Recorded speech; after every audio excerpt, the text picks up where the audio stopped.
ನಾವು ಸಾರ್ವಜನಿಕ ಸೌಕರ್ಯಗಳು ಮತ್ತು ನಮ್ಮ ಜವಾಬ್ದಾರಿ ಕುರಿತು ಕಿರುನಾಟಕ ಮಾಡುತ್ತೇವೆ.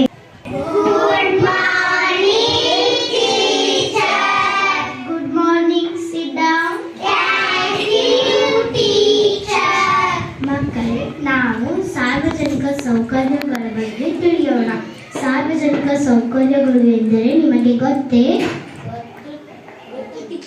ಗೊತ್ತು ಟೀಚರ್. ಬಸ್ ನಿಲ್ದಾಣ ಮತ್ತು ಉದ್ಯಾನವನ ಮತ್ತು ಸರ್ಕಾರ ಆಸ್ಪತ್ರೆ. ಹೌದು ಟೀಚರ್.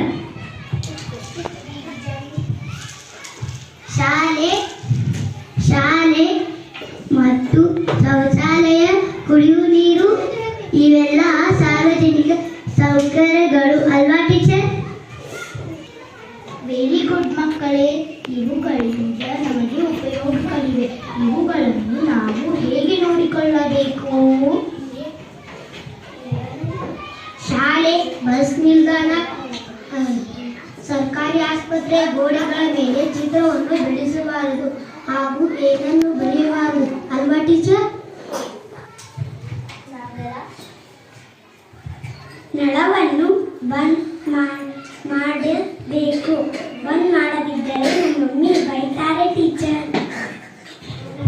ಹೌದು, ನಳವನ್ನು ಬಂದ್ ಮಾಡದಿದ್ದರೆ ನೀರು ತುಂಬಾ ವೇಸ್ಟ್ ಆಗುತ್ತೆ. ನೀರು ವೇಸ್ಟ್ ಆಗದಂತೆ ನಾವು ನೋಡಿಕೊಳ್ಳಬೇಕು. ಹಾಗೆ ಯಾವುದಾದರೂ ನಳವನ್ನು ಹರಿದಿದ್ದರೆ ಅದನ್ನು ಬಂದ್ ಮಾಡಬೇಕು.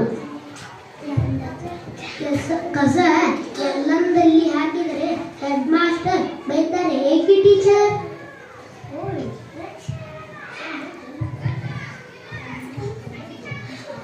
ಹೌದು ಅಣ್ಣ. ಕಸವನ್ನು ಎಲ್ಲೆಲ್ಲಿ ಚೆಲ್ಲಬಾರದು. ಅದನ್ನು ಕಸ ಡಸ್ಟ್ಬಿನ್ಗೆ ಹಾಕಬೇಕು.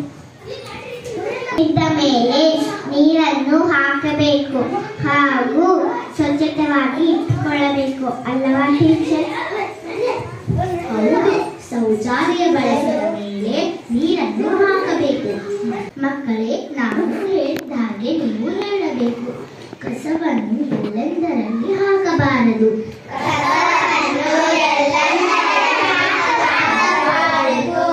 ನೀರನ್ನು ವ್ಯರ್ಥ ಮಾಡಬಾರದು. ಗೋಡೆಗಳ ಮೇಲೆ ಏನು ಬರೆಯಬಾರದು.